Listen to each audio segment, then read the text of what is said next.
வணக்கம்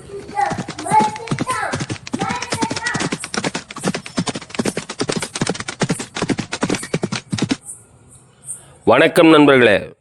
உண்மையை உரைக்கச் செல்வோம் உலகத்திற்கு. அத்திப்பிரயத்வாராகியம்பின் அருளாசியோடு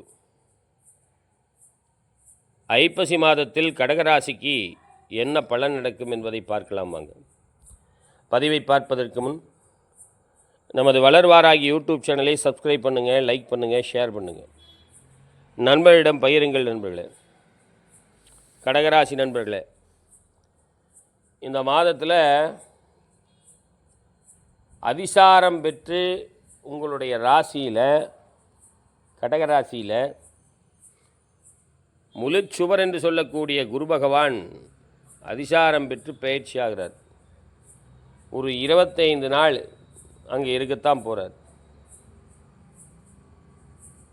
இப்போது என்ன பலன் நடக்கும் அப்படின்னு பார்த்தோம்னா, நன்றே வருகினும் தீதே விலகினும் நான் அறிவது ஒன்றேயும் இல்லை, உனக்கே வரம், எனக்குள்ளதெல்லாம் அன்றே உனதந்தளித்து விட்டேன், அழியாத குணக்குன்றே அருட்கடலே பவான் பெற்ற கோமளமே.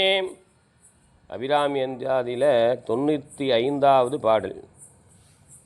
இந்த பாடலை கடகராசிக்காரர்கள் இந்த மாதத்தில் தினப்படி பாராயணம் பண்ணணும்.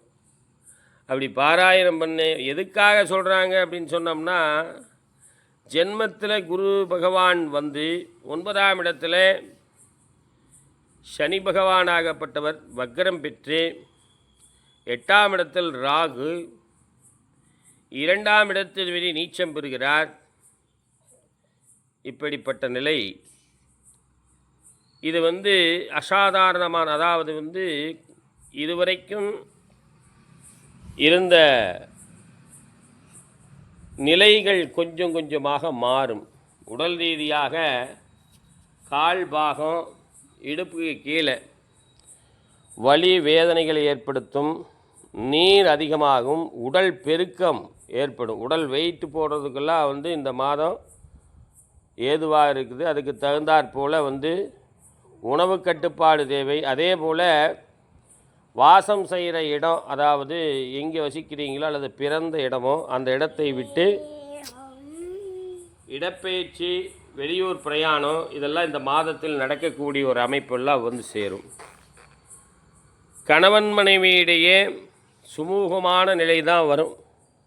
அப்பப்போ கொஞ்சம் கொஞ்சம் பிரச்சனைகள் வரும், அது சரியாக போயிடும்.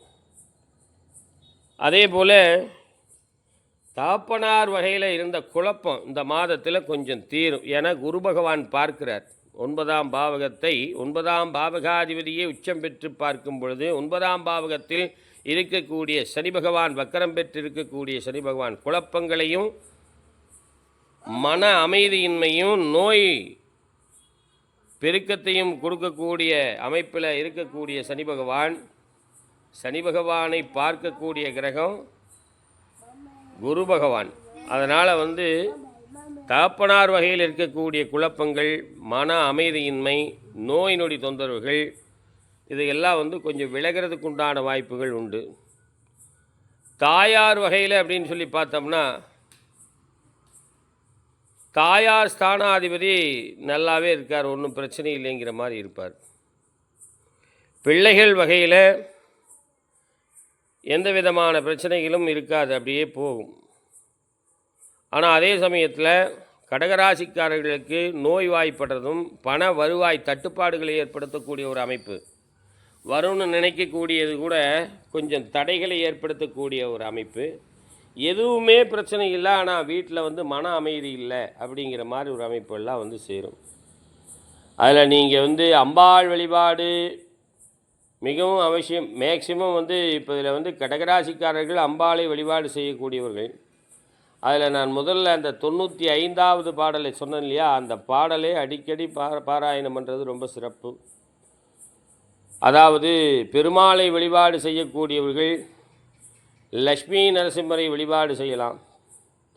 சிவனை வழிபாடு செய்யக்கூடியவர்கள் பைரவரை வழிபாடு செய்யுங்க. இப்படி எல்லாம் செய்தீங்கன்னா உங்களுக்கு இந்த மாதத்தில் 25 நாளில் ஏற்படக்கூடிய இடர்பாடுகள் தொலைந்து வருமானம் வந்து சிறப்பாக இருக்கும். அதே போல் தொழிலும் சிறப்பாக இருக்கும், உத்தியோகம் நல்லா இருக்கும், வியாபாரம் நல்லா இருக்கும். இதையெல்லாம் மறந்து தன்னிச்சையாக ஏதாவது முடிவெடுத்து தன்னிச்சையாக நடந்து கொண்டால் அதில் என்னென்னா வந்து கை காசு வரையும் உற்றார் வகையீடு உள்ளத்தார் வகை நல்லதுன்னு போனால் பொல்லாங்கன்னு வரும். முதல்ல வந்து நாவடக்கம் கொஞ்சம் அவசியம். முடிந்தவரை உங்களுக்கு சம்பந்தமில்லாத விஷயங்களில் தலையிடாமல் இருக்கிறது இந்த மாதத்தில் ரொம்ப சிறப்பு. சம்பந்தமில்லாத விஷயங்களில் தலையிட்டிங்கன்னா நோஸ்கொட்டு தான் ஆகும், அந்த மாதிரி தான் ஆகும். அதாவது வந்து விட்டேத்தியாக வந்து மற்றவர்கள் எதிராளிகள் பேசிடுவாங்க. புறங்கூறுதல் ஆகாது. அதே போல் மற்றவர்கள் சொல் பேச்சும் கேட்கக்கூடாது. முடிந்தவரை கவனமாக இருங்க.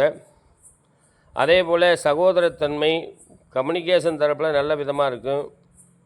தொழில் உத்தியோகம் வியாபாரம் சுமூகமாக போகும். நீங்கள் எப்படி நடந்துக்கிறீங்களோ அதுக்கு தகுந்தாற் போல் தான் நடக்கும். அதே போல் கேளிக்கை கூத்து மற்றபடி உங்களுடைய வீட்டில் சந்தோஷங்கள், அதாவது பண்டிகை, இந்த மாதிரி இதுகள்லாம் வந்து ரொம்ப சிறப்பாக நடந்துகிட்ருக்கும். நன்றி, வணக்கம்.